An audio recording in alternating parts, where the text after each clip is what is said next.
आप सभी को राम राम। मैं दीपक कुमार आप सभी का स्वागत करता हूं आदर्श डायलॉग में। दोस्तों, आप सभी से निवेदन है कि वीडियो को देखिए, लाइक कीजिए, शेयर कीजिए और चैनल को सब्सक्राइब कीजिए। दोस्तों, यूएपीए कानून को लेकर सुप्रीम कोर्ट ने पिछले बुधवार को एक बड़ा ही ऐतिहासिक फैसला दिया है। उनका यह फैसला इतना प्रभावशाली है जिससे इस देश का जो जिहादी वर्ग समर्थक बुद्धिजीवियों का गैंग है, पत्रकारों का गैंग है, वकीलों का गैंग है, वह सब के सब सदमे में चला गया है। उन सबको अब समझ में नहीं आ रहा कि सुप्रीम कोर्ट के इस फैसले के बाद वह अपने उन दंगाइयों को, उन जिहादियों को, उन आतंकवादियों को कैसे बचाएंगे जिनको लेकर वह पहले बड़ा ही चिंतित रहते थे, जिनका केस जो वकीलों का वर्ग है वह सुप्रीम कोर्ट में लड़ता था, चाहे वो कपिल सिब्बल हो, प्रशांत भूषण हो या दुष्यंत दबे हो या इस तरीके का जो गिरोह है जिनका सुप्रीम कोर्ट में प्रभाव है, वो लोग अब उन लोगों को कैसे बचाएंगे, किस तरीके से बचाएंगे।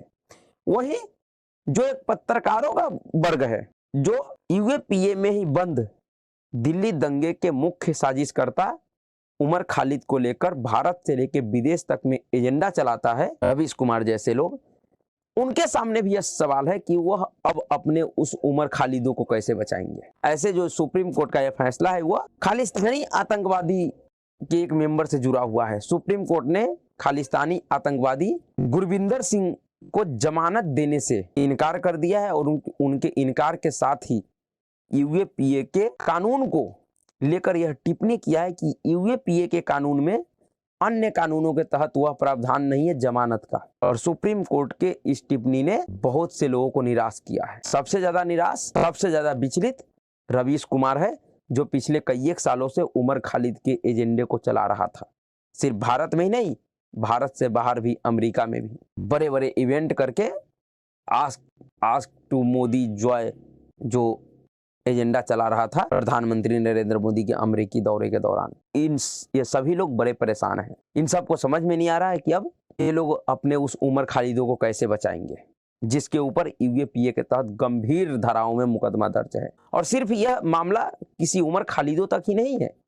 सुप्रीम कोर्ट के इस फैसले का प्रभाव अब जो कल परसों में जो हल्द्वानी में जो हिंसा हुआ है, इस हिंसा के भी आरोपियों के ऊपर पड़ेगा। इस हिंसा के आरोपियों के खिलाफ भी धामी सरकार ने यह स्पष्ट कहा है कि इन सभी दोषियों के खिलाफ यूएपीए के तहत मुकदमा दर्ज किया जाएगा। इनके ऊपर यूएपीए कानून के तहत कार्रवाई होगा। और आप सबने देखा कि किस तरीके से उत्तराखंड के हल्द्वानी में जो घटना हुआ, जो हिंसा हुआ, उसके समर्थन में, उन दंगाइयों के समर्थन में रवीश कुमार एंड गैंग खड़ा है और उनको प्रोत्साहित कर रहा है। यहां तक कि जो हिंसा खत्म हो गया उसको फिर से शुरू करने के लिए रवीश कुमार इस देश के उन विपक्षी एजेंडाधारियों को कह रहा है कि आप सभी लोग वहां जाइए। इतना जल्दी कैसे वो हिंसा खत्म हो सकता है? आप लोग वहां जाकर कुछ नाटक तो कीजिए। तो संकट सिर्फ उमर खालिदों के लिए ही नहीं है, संकट इन हल्द्वानी के दंगाइयों के लिए भी बढ़ा दिया है सुप्रीम कोर्ट ने अपने इस फैसले के माध्यम से। इसलिए सबके सब विचलित है, व्यथित है। सुप्रीम कोर्ट का जो फैसला है वो बहुत ही निर्णायक है, खास करके यूएपीए कानून को लेकर और ऐसे एजेंडाधारियों को लेकर जो एजेंडा चलाता है कि उमर खालिद 1000 दिन से जेल में बंद है, उनको जमानत नहीं मिल रहा है। तो सुप्रीम कोर्ट ने उन एजेंडाधारियों के उस एजेंडे पे बड़ा प्रहार किया है अपने इस फैसले से। और सुप्रीम कोर्ट ने स्पष्ट कर दिया कि यूएपीए में 1000 दिन हो या 1,00,000 दिन हो, जमानत का कोई आधार नहीं बनता है। दरअसल सुप्रीम कोर्ट ने कहा कि यूएपीए गैर कानूनी गतिविधि अधिनियम यानी यूएपीए के पीछे विधायिका का इरादा जेल को नियम और जमानत को अबाध बनाना था। ऐसे गंभीर अपराधों से जुड़े मामले में सिर्फ मुकदमे के देरी के आधार पर जमानत नहीं दी जा सकती है। सुप्रीम कोर्ट ने इस टिप्पणी के साथ प्रतिबंधित संगठन सीक फॉर जस्टिस के एक कथित सदस्य की जमानत याचिका खारिज कर दी। जस्टिस एमएम सुंदरेश और जस्टिस अरविंद कुमार की पीठ ने बुधवार को कहा कि जमानत को लेकर न्याय शास्त्र की पारंपरिक धारणा के लिहाज से अदालतों का विवेक जमानत नियम है और जेल अपवाद है की तरफ झुका होता है, लेकिन यूएपीए के मामले में यह रुख नहीं अपनाया जा सकता। पीठ ने कहा कि यह ध्यान रखना दिलचस्प होगा कि यूएपीए की धारा 43D क्लॉज 5 में जो प्रावधान है वह किसी भी अन्य कानून में नहीं है। दूसरे अर्थों में यूएपीए में अपनाई गई जमानत सीमा की भाषा अद्वितीय है। कोर्ट ने कहा कि यूएपीए के तहत जमानत मामले में जमानत की अस्वीकृति का परीक्षण काफी सरल है। एक नियम के तौर पे जमानत खारिज कर दी जानी चाहिए अगर सरकारी वकील को सुनने अथवा अंतिम रिपोर्ट या केस डायरी देखने के बाद अदालत इस निष्कर्ष पर पहुंचती है कि यह मानने के लिए उचित आधार है कि आरोप प्रथम दृश्यता सच है। अदालत ने आगे कहा कि यूएपीए के तहत जमानत देने की सामान्य शक्ति का प्रयोग गंभीर रूप से प्रतिबंधात्मक है। अमेरिकी निवासी गुरु पतवंत सिंह पन्नू की तरफ से संचालित किए जा रहे संगठन सीख फॉर जस्टिस से जुड़े होने के संदेह में गिरफ्तार गुरविंदर सिंह को जमानत देने से इनकार करते हुए कोर्ट ने कहा कि यदि अपीलकर्ता को जमानत पर छोड़ा जाता है तो पूरी आशंका है कि मामले के प्रमुख गवाहों को प्रभावित करेगा, जिससे न्याय की प्रक्रिया बाधित हो सकती है। पीठ ने याचिकाकर्ता के इस दलील को खारिज कर दिया कि मुकदमे में देरी को देखते हुए उसे जमानत दी जानी चाहिए। गुरविंदर सिंह की जमानत याचिका खारिज करने के Punjab and Haryana high court के आदेश के खिलाफ शीर्ष अदालत का दरवाजा खटखटाया गया था। गुरविंदर सिंह को 2018 में आतंकी संगठन के एक मॉड्यूल का भंडाफोड़ करने के बाद गिरफ्तार किया गया था।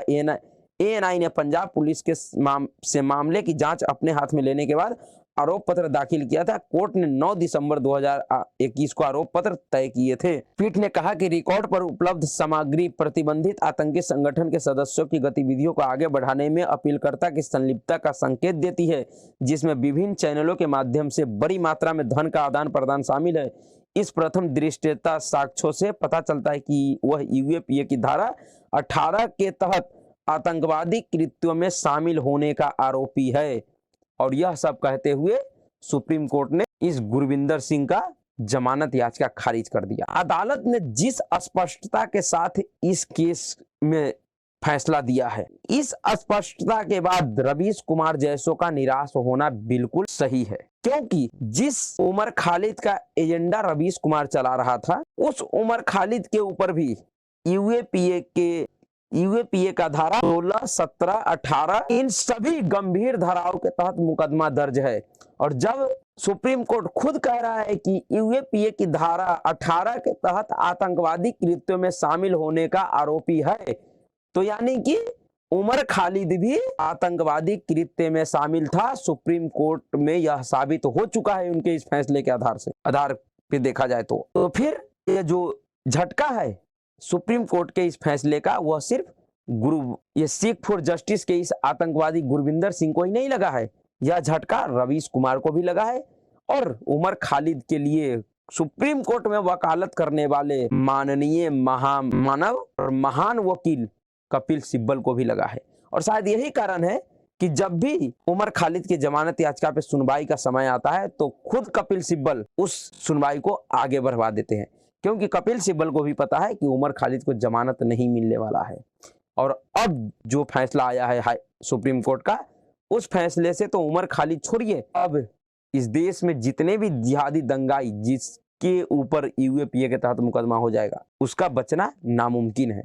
और उसके लिए अब कोई बैटिंग भी नहीं कर पाएगा, कोई इस तरीके से फील्डिंग भी नहीं कर पाएगा। सुप्रीम कोर्ट ने अपने एक फैसले के माध्यम से इस पूरे गिरोह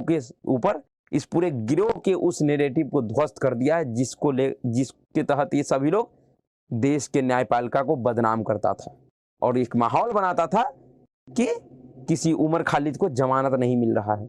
जमानत कैसे मिलेगा जब यूएपीए के मामले में जमानत का कोई अधिकार ही नहीं है? तो फिर ये नौटंकी किस लिए? सुप्रीम कोर्ट के इस फैसले से इन लोगों का ये नौटंकी बिल्कुल स्पष्ट हो गया कि ये लोग सिर्फ और सिर्फ पैसों के लिए कर रहा है, क्योंकि इन लोगों को ही पता है कि उमर खालिद को जमानत नहीं मिलने वाला है, क्योंकि उमर खालिद एक कश्मीरी आतंकवादी है, कश्मीरी छात्र है, इसलिए उसके नाम पे विदेशी फंडिंग इनको मिल जाता है।